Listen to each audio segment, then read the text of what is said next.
Welcome to TT-Buddhism, a peaceful corner of YouTube where we explore timeless wisdom from the Buddha, Zen stories and spiritual teachings that help us slow down, reflect, and live with more clarity, purpose, and inner peace.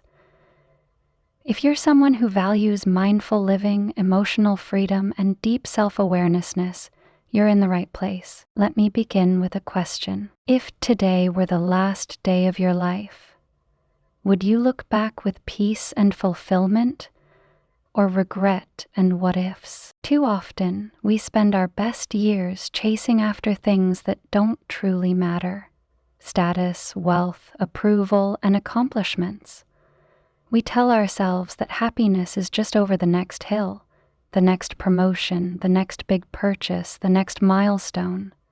But time has a way of peeling back illusions, and by the time we realize what really matters, it's often too late. What if you didn't have to wait until your 70s to understand life's most important lessons? In this video, we'll explore 9 profound truths that many people only realize after decades of living.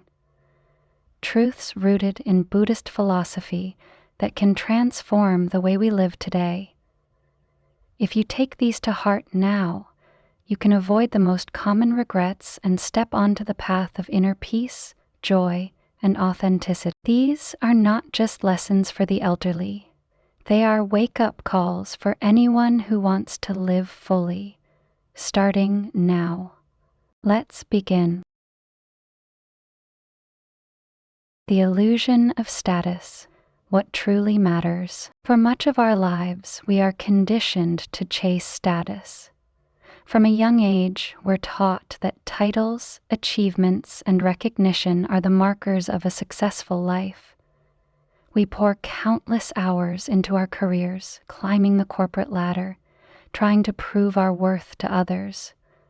We think that once we reach a certain level, become a manager, a CEO, a respected name in our field, we'll finally feel fulfilled, finally be at peace. But then something shifts. Maybe it's retirement. Maybe it's watching others replace you with ease. Maybe it's the silence that follows when your title no longer defines you. And in that silence, a realization often emerges. Status was never the true measure of your worth. Buddhism teaches us that attachment to impermanent things leads to suffering. And status is one of the most fleeting illusions of all. One day the world applauds you, the next it moves on without a second glance. Let me tell you a story. There was a man named Robert who spent his entire life striving to become a powerful executive. And he succeeded. He became the CEO of a major corporation. He was admired, feared, and known. But after his retirement, the world quickly forgot. No more phone calls, no more meetings, no more relevance. One morning, feeling lost and purposeless, Robert wandered into a nearby Buddhist temple. He began attending silent meditations. He swept the courtyard with the monks. Day by day, something changed within him. He began to see that his worth had never been in his title. It was in his presence, his compassion, and the way he had treated others. Eventually, Robert let go of his old identity. He no longer introduced himself as a former CEO. He became a mentor, a storyteller, a grandfather. He found joy not in being important, but in simply being present. The lesson? True success is not measured by how high you climb, but by how deeply you live. Let go of the need to impress. Let go of the illusion of importance. What will truly matter in the end is how much love you gave, how much kindness you shared, and how present you were with the people around you. And that no title can ever define. The freedom of living authentically letting go of others' opinions. Once we begin to release the illusion of status, we naturally arrive at another liberating truth. We don't need to live our lives according to other people's expectations. From childhood, we're taught to seek approval from parents, teachers, peers, and society at large.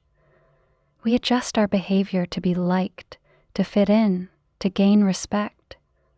We hide our true passions, silence our voices, and often shape entire lives around what we think will please others. But here's what many people realize too late.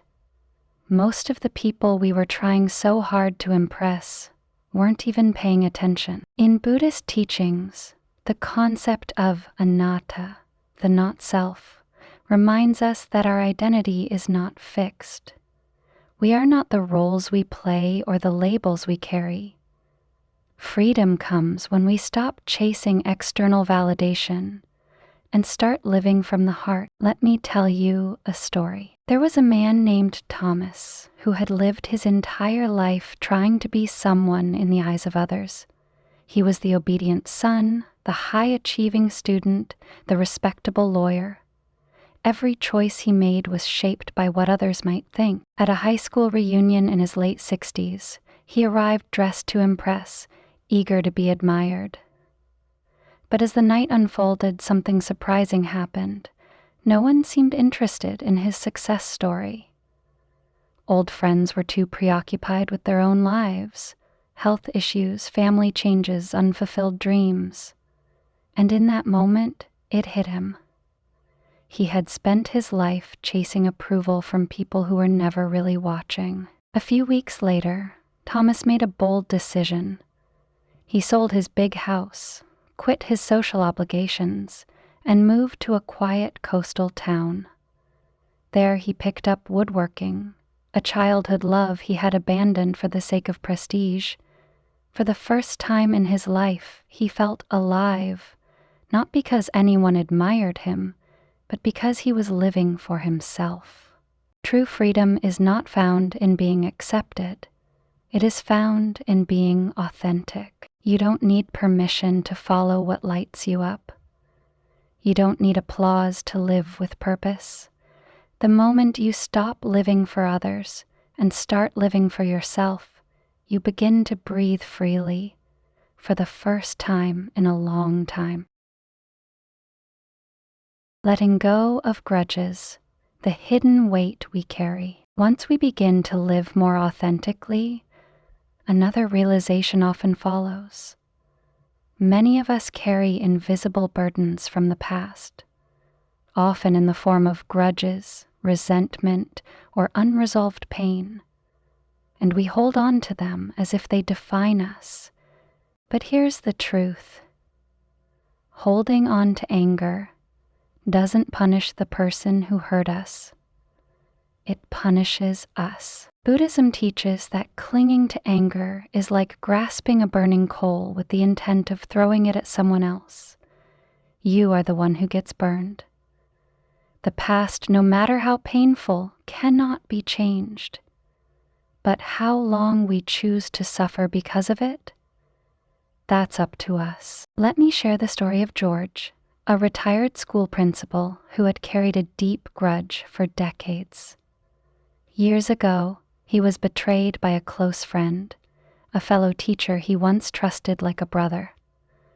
The betrayal was personal and painful.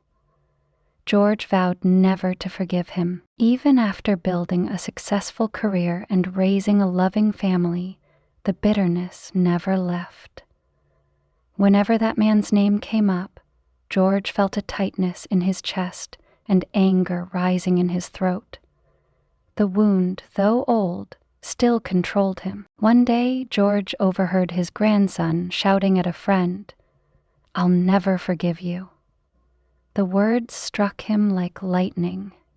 He saw his own anger reflected in his grandson's voice, and he realized the cycle was repeating. That night, George told his grandson a story about a man who spent his life carrying a heavy sack filled with stones, each one representing a past hurt. The burden grew heavier with time, bending his back, draining his spirit. And in his final moments, the man realized he could have put the sack down at any time, but didn't. George ended the story with a quiet smile. Then, he did something he hadn't done in decades. He picked up the phone, called the man who had hurt him, and let go. Not for the other person's sake, but for his own. Forgiveness isn't weakness. It's freedom. When we let go of resentment, we create space for peace. We open the door to healing. And sometimes, it's not about changing the past. It's about choosing not to let the past define who we are today. V. The emptiness of material possessions. What we truly leave behind. As we let go of grudges and emotional weight, another truth begins to reveal itself. The things we spent decades accumulating, the cars, the houses, the gadgets, ultimately don't matter as much as we thought. We spend so much of our lives believing that material wealth will bring happiness, and yes, buying something new might give a short burst of joy, but it fades quickly. Then we chase the next thing, and the next. It becomes a cycle of wanting, not living. Buddhism reminds us of the principle of impermanence, that all things, including possessions, are temporary. What once brought excitement soon becomes ordinary.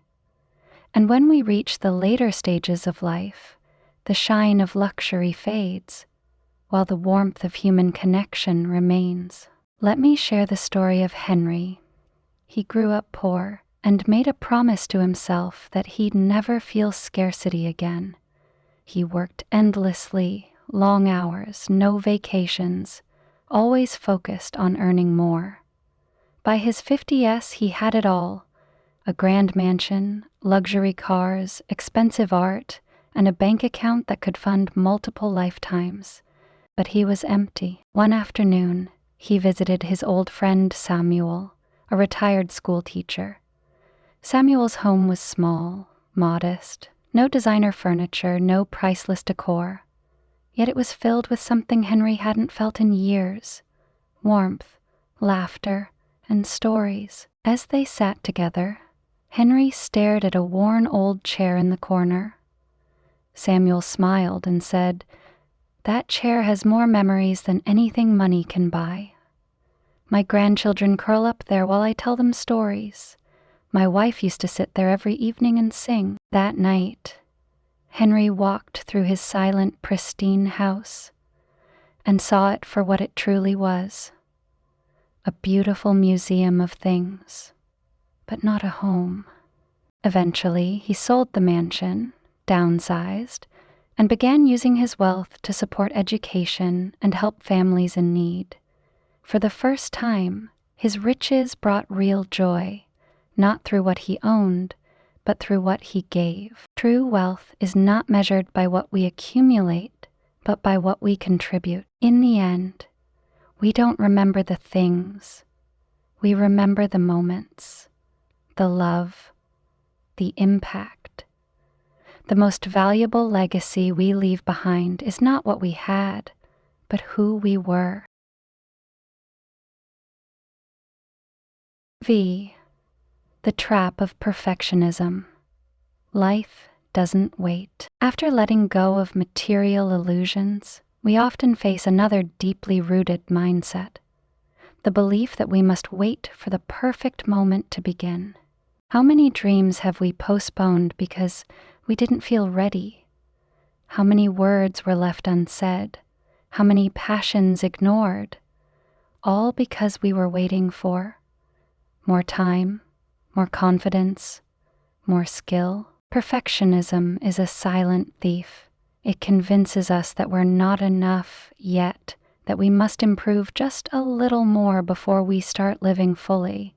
But life doesn't wait, and the perfect time rarely, if ever, comes. In Buddhism, the idea of wabi-sabi, finding beauty in imperfection, teaches us to embrace the messy, the incomplete, the now.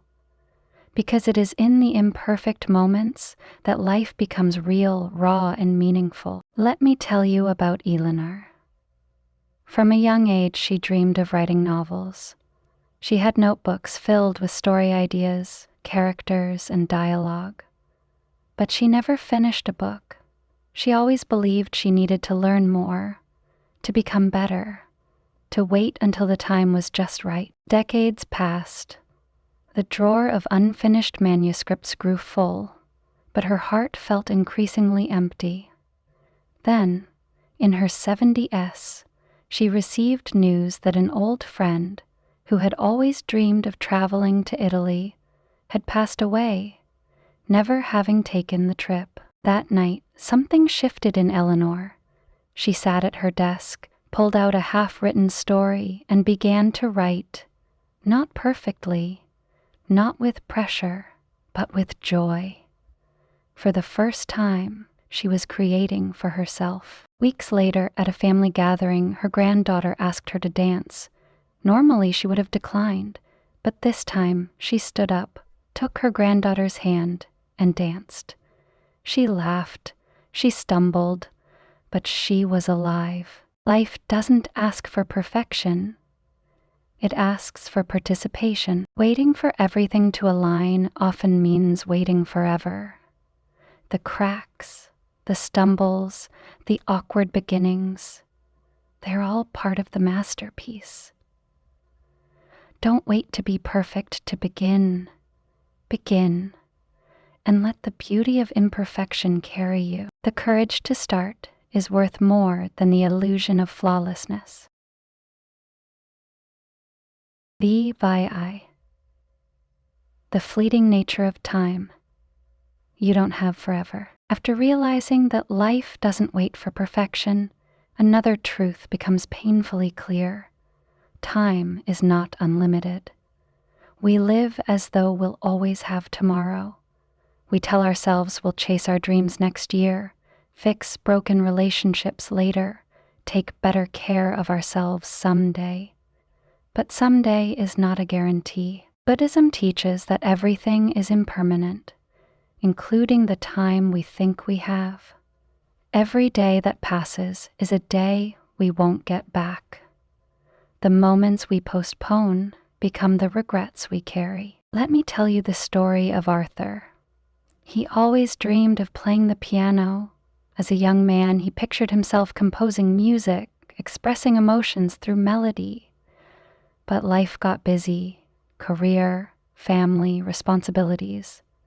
Every year he told himself, I'll start next year. Next year became next decade. By the time Arthur was 75, his piano sat in the corner of his living room, untouched and collecting dust.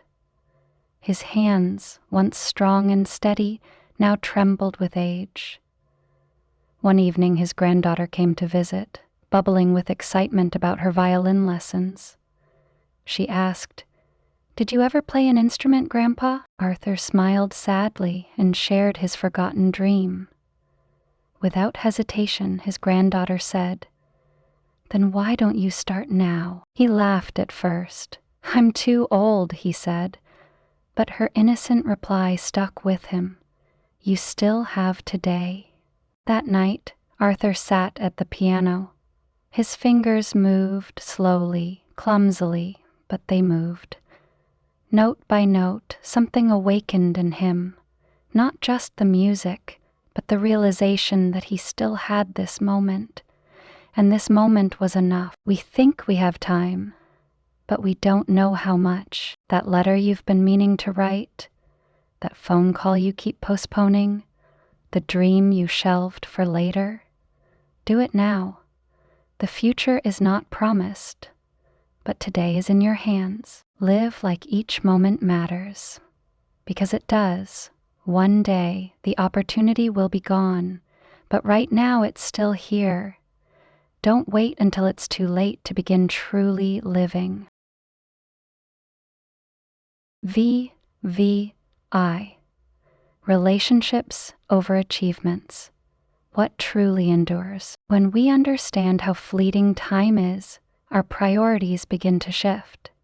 One of the most profound realizations many people have later in life is this: it's not the trophies, the titles, or the accomplishments that matter most. It's the relationships we nurtured along the way. We often assume that the people we love will always be there. So we delay quality time. We skip family dinners. We put off phone calls, all in the name of ambition, progress, or just being busy. But time moves on. People grow older, move away, or pass on. And the words we didn't say become lifelong regrets. Buddhism teaches the importance of presence. Being truly present with those we love is one of the most generous and meaningful things we can offer. It's not about grand gestures. It's about attention, connection, and care. Let me share John's story. John was a successful businessman, admired in his field. He worked tirelessly to build a career, convinced he was doing it for his family. But as the years passed, his wife Lisa often ate dinner alone. His children grew up with more memories of his absence than his presence. Friends stopped inviting him to gatherings, assuming he was too busy. "I'll slow down soon," he often said, "just after this next milestone." Then, one evening, John received a call. His best friend had passed away unexpectedly. The shock left him reeling and reflective. That night, he scrolled through his phone and saw message after message he'd never responded to, missed calls and unsent replies. He looked over at Lisa, quietly reading on the couch, and something in him shifted. He walked over, sat beside her, took her hand and simply said, "I'm sorry." And in that moment, he truly saw her, not as someone waiting, but as someone who had always been there. From then on, John changed. He left work earlier. He called his kids just to hear their voices. He reconnected with old friends, not through texts, but in person. In the end, achievements fade, but love remains. Success may bring admiration, but connection brings meaning.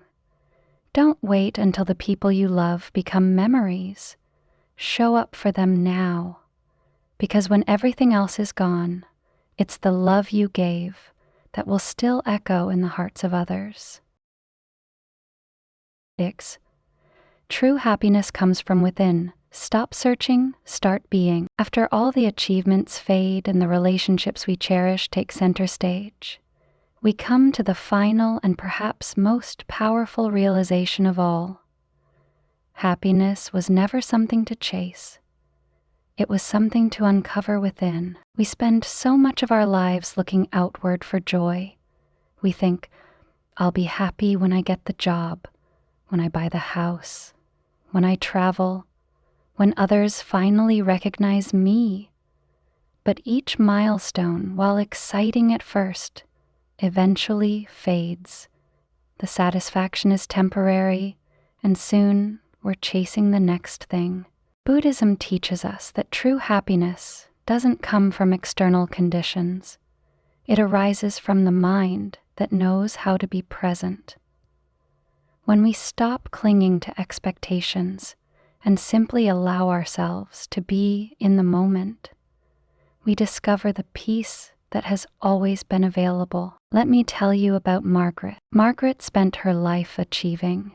She got the grades, earned the degrees, climbed the ladder, bought the dream house, filled her life with elegant things.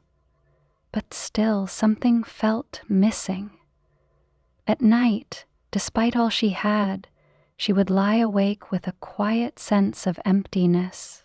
One day, during a trip to Japan, she visited a small Buddhist monastery in the mountains. Curious, she sat with one of the monks and asked, "Why am I not happy? "I've done everything right." The monk handed her a small cup of tea and said, "Drink." After a moment he asked, "Did you enjoy it?" Margaret nodded. "Then why do you search for happiness in things that are far away, when joy can be found in something as simple as this?" In that instant, Margaret realized happiness is presence. It's in the warmth of a morning sun, in the laughter of a friend, in the quiet sip of tea, in the breath you're taking right now. It had never been lost. She had just been too busy searching to notice it. The joy you're seeking isn't out there, it's already inside you. You don't need more. You don't need to wait. You only need to return to the present, to yourself. Because once you stop chasing and start being, you'll discover that happiness was with you all along. Conclusion: the gift of wisdom and the courage to live fully. As we reach the end of these 9 profound truths, one message becomes clear. Life is not measured by how much we achieve, but by how deeply we live. Time is the greatest teacher, but also the most unforgiving. It doesn't wait. It doesn't rewind. By the time many of us realize what truly matters, decades may have passed. But you don't have to wait until you're 70 to awaken. You can choose clarity today. Buddhist wisdom invites us to slow down, to reflect, and to return to the present moment. Whether it's letting go of perfectionism, embracing authenticity, forgiving an old hurt, or simply sitting in stillness with someone you love. These are the moments that shape a meaningful life. You don't need more time. You need more presence. You don't need more approval. You need more self-love. You don't need more things. You need more moments. So let this be your gentle wake-up call. Start today. Laugh more. Love deeper. Breathe fully. Say what needs to be said. Live the way your heart has always longed to live.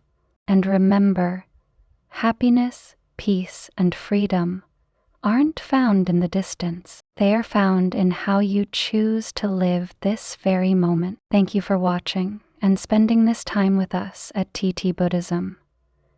If this message touched your heart, please share it with someone you care about.